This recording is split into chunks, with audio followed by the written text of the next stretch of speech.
Hi அனைவருக்கும் வணக்கம். நான் உங்கள் ரம்யா. இன்றைக்கி ரம்யாவோட கிச்சனில் பார்க்க போகிறது தலைக்கறி ரெசிபி.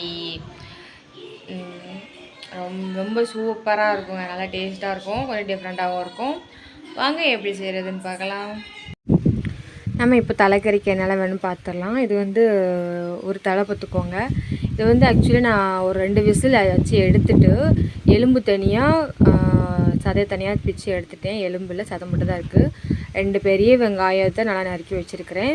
பெரிய வெங்காயத்துக்கு பதிலாக நீங்கள் ஒரு 200 கிராம் அளவு சின்ன வெங்காயம் சேர்த்துக்கலாம். அதே மாதிரி 2 பெரிய தக்காளி நறுக்கி வச்சுருக்கிறேன். இப்போது அதுக்கு தேவையான மசாலா எடுத்துக்க போகிறேன். இது வீட்டில் அரைச்ச கறி மசாலா. இந்த ஸ்பூன் அளவுக்கு நான் ஒரு 2.5 ஸ்பூனு எடுத்துக்கிறேன். அப்புறம் இது கூட பார்த்திங்கன்னா நம்ம வீட்டில் குழம்பு மசாலா இருக்கும்ல, மீன் குழம்பு, கராட்டு குழம்பு, லைக் குழம்பு மசாலா வச்சுருப்போம்ல, அந்த குழம்பு மசாலாவும் நான் ஒரு ஸ்பூன்லேருந்து ஒரு 3/4 ஸ்பூன் அளவுக்கு எடுத்துக்கிறேன். அதெல்லாம் இந்த ஸ்பூன் அளவுக்கு பார்த்திங்கன்னா இது 2 ஸ்பூன் கணக்கு வரும். இது பெரிய ஸ்பூனுங்கிறதுனால நான் இதுக்கு 1 எடுத்துக்கிறேன். ஓகேவா? இதுதான் நம்ம குழம்புக்கு போடுற மசாலா. இது போக சமைக்கும் போது கொஞ்சம் இஞ்சி பூண்டு சேர்த்துப்பேன். இது நான் பசங்களும் சாப்பிடுங்கிறதுக்காக காரம் கம்மியாக தான் சரி. உங்களுக்கு காரம் வேணும்னா நீங்கள் கூட கொஞ்சம் மசாலாவோ இல்லை தாளிப்பில் பச்சை மிளகாவோ போட்டுக்கலாம். இப்போ நான் எண்ணெய் காஞ்சிட்டு நான் அதில் சோம்பு போட்டுக்கிறேன். சோம்பு பொரிஞ்சதுனால இப்போ வெங்காயம் கருவேப்பிலையே போட்டாச்சு. இது நல்லா நம்ம இப்போது வதக்கி விடலாம். இது நல்லா ரொம்ப வதங்கணும் அப்படின்னு சொல்ல மாட்டேன், மைய வதங்கணும்னு கிடையாது.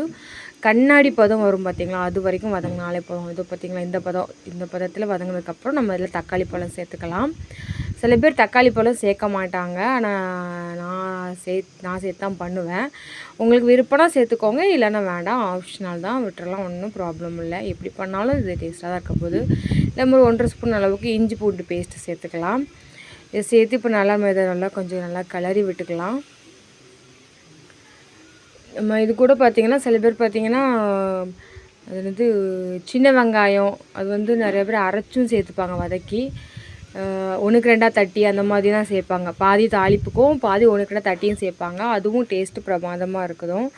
இது அவசரமாக பண்ணுறதுனால அதெல்லாம் எனக்கு டைம் இல்லை, அதனால நான் பெரிய வெங்காயத்தை யூஸ் பண்ணிக்கிட்டேன். இப்போ நம்மளுக்கு கறிக்கு தேவையான அளவுக்கு நம்ம கல்லுப்பு சேர்த்துக்கலாம். இது கூட கொஞ்சமாக மஞ்சத்தூள் இதை போட்டு நல்லா மிக்ஸ் பண்ணி விட்டுக்கலாம். இன்னொன்று சொல்லிக்கிறேன், மட்டன் சிக்கன் எது சமைக்கிறதா இருந்தாலும் சரி, நீங்கள் சின்ன வெங்காயம் சேர்த்துக்கிட்டிங்கன்னா அதில் உள்ள கொலஸ்ட்ரால் உங்களுக்கு எந்த ப்ராப்ளமும் வராது. அதுக்காக தான் சின்ன வெங்காயம் மெயினாக கறிக்கு சேர்ப்பாங்க. இப்போது இதில் நாம் எடுத்து வச்சுருக்கிற மசாலாவை சேர்த்துட்டேன். இப்போது நிறைய பேர் எண்ணெயிலே மசாலாவை வதக்குவாங்க, ஆனால் நம்ம இதில் வதக்கும் போது அடி பிடிக்கும் இல்லையா, அதுக்காக நான் என்ன பண்ணுவேன்னா அந்த மூடியிலே கொஞ்சமாக தண்ணியை விட்டு இருக்கிற மசாலாவையும் கலந்து ஊற்றிட்டு இதை வச்சு நம்ம மிக்ஸ் பண்ணிக்கலாம். ஓகேவா? இப்படி பண்ணுறது மூலமாக உங்களுக்கு மசாலாவோட கலர் நல்லா சேஞ்ச் ஆகி கிடைக்கும். மசாலாவும் கொஞ்ச நேரத்துலேயே பார்த்திங்கன்னா உங்களுக்கு அது நல்லா வெந்து எண்ணெய் குப்பிளிக்க ஆரம்பிச்சிடும். சில பேர் எண்ணெயிலே வதக்குவாங்க. அப்படி வதக்குனீங்கன்னா உங்களுக்கு மசாலா டேஸ்ட் அந்தளவுக்கு எடுத்து கொடுக்காது. கலர் இருக்கும், பட் டேஸ்ட்டு கறியோட சமைக்கும் அந்த டேஸ்ட்டு இருக்காது. அதான் பார்த்திங்கன்னா எண்ணெய் பிரிஞ்சுட்டு இப்போ இதில் நம்ம தலைக்கறியில் தண்ணி இருக்குல்ல, நம்ம தோலை விட்டுக்கிடுவோம். தண்ணி விட்டு நல்லா கிளறி விட்டுட்டு கொஞ்சம் நல்லா கொதிக்கட்டும். சரியா? கொதிக்கிற வரைக்கும் கொஞ்சம் வெயிட் பண்ணுவோம். நல்லா கொதிச்சு வருது, நல்லா கிண்டி விட்டுக்கோங்க. அடி பிடிச்சிச்சின்னா மசாலாவோட டேஸ்ட் மாறிடும். அதுக்கு தான் நல்லா கிண்டி விட்டுக்கோங்க. இப்போ இதில் நாம் அந்த கறி எடுத்து வச்சோம் இல்லையா, அதை நம்ம இதில் சேர்த்துக்கலாம். சரிங்களா? சில பேர் இப்போ நீங்கள் இது குழம்பு மெத்தடில் வைக்கிறதா இருந்தால் நிறைய பேர் தலையோடையே சேர்த்து நல்லா தண்ணியாட்டம் குழம்பு வைப்பாங்க. அது பசங்கன்னா அதை சாப்பிட்றதுக்கு அவங்களுக்கு கஷ்டமாக இருக்கும் இல்லையா, அதுக்காக தான் எலும்பெல்லாம் தனியாக எடுத்துகிட்டு இந்த சதையோடு வச்சுருக்கேன். சில பேர் தலையோடு அந்த எலும்போடு சேர்த்து நல்லா தண்ணியாட்டம் குழம்பு வச்சு சாப்பிடுவாங்க. அதுவும் டேஸ்ட்டாக தான் இருக்கும். குழந்தை பெற்றவங்களுக்கு அது ரொம்பவே நல்லது. குழந்தை ஃபீட் பண்ணுவாங்க பார்த்திங்களா, அவங்களுக்கு அதில் வச்சு கொடுப்பாங்க. நம்ம நல்லா கிண்டி விட்டுக்கலாம். சில பேர் காரம் எதிர்பார்த்திங்கன்னா நீங்கள் இந்த ஸ்டேஜில் காரம் சேர்த்துக்கோங்க. நான் ஏற்கனவே சொன்னேன் இல்லையா, பசங்களுக்காக நான் இதில் காரம் சேர்க்கலை. நார்மலாக அவங்க சாப்பிட்ணும், அவங்க மெயினாக தான் பசங்க சாப்பிடணும். அதனால் அப்படி நீங்கள் இந்த மாதிரி செஞ்சீங்கன்னு வச்சுக்கோங்களேன், ஃபஸ்ட்டு பசங்களுக்கு எடுத்து வச்சுட்டு நீங்கள் அதுக்கப்புறம் உங்களுக்கு வேணும்னா நீங்கள் மிளகாத்தூளோ எது வேணாலும் நீங்கள் இதில் நீங்கள் சேர்த்துக்கலாம். அதெல்லாம் சேர்த்துக்கலாம், நல்லாயிருக்கும். பச்சை வாசனை போக கொஞ்சம் கொதிக்க விட்டுக்கோங்க, அவ்வளோதான். காரம் சேர்க்குறதா இருந்தால் நீங்கள் அந்த மாதிரி லாஸ்ட்டில் வெந்ததுக்கப்புறம் தான். சரிங்களா? இப்போ இல்லை, வெந்ததுக்கப்புறம் இப்போ நல்லா கொதிக்கட்டும். நல்லா கொதித்து கொஞ்ச நேரம் அப்படியே கொதிக்க விடுங்க. அப்புறம் 2 கிண்டு கிண்டுங்க. இப்போ மசாலா நல்லா பிடிச்சிருக்கோம். நம்ம ஏற்கனவே பார்த்திங்கன்னா 2 விசில் நான் வச்சுருக்கேன். இப்போ அதனால் இனிமேல் நான் வைக்க போகிறது ஒரு 4லேருந்து ஒரு 5 விசில் வைப்பேன் நான். இல்லை நம்ம மூடுறதுக்கு முன்னால் கொஞ்சமாக தேங்காய் பூ போட்டிருக்கேன் நான். இப்போ நம்ம குக்கரை க்ளோஸ் பண்ணிடலாம்.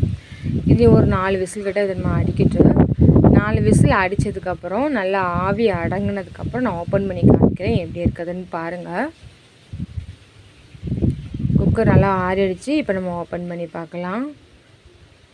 பார்த்திங்களா நம்ம தலைக்கறி ரொம்பவே டேஸ்ட்டாக இருக்குங்க. பசங்களுக்கெலாம் நீங்கள் இது கொடுக்கலாம், ரொம்பவே நல்லது. அது மட்டும் இல்லாமல் நான் சொன்ன மாதிரி ஃபீட் பண்ணுறவங்க தாய்மார்கள் வந்து எடுத்துக்கலாம். கறி நல்லா வெந்துட்டான்னு பார்த்துக்கோங்க. மேக்ஸிமம் தலைக்கறி வந்து சீக்கிரமே வெந்துடும். ஆல்ரெடி நம்ம ஏற்கனவே 2 விசில் வச்சுட்டோம் இல்லையா. இப்போது வச்ச ஒரு 4-5 விசிலே நல்லா வெந்துடுச்சு. சூப்பராகிட்டு. சில பேர் தலைக்கறி வறுவல் பண்ணுவாங்க. வறுவல்னால் ஒன்றும் இல்லை, இந்த மாதிரி தண்ணி கம்மியாக வச்சு நல்லா கடாயில் பொரிக்க ஜெல்ல போட்டு பரட்டிடுங்க. அவ்வளோதான், சூப்பரான தலைக்கறி ரெடி.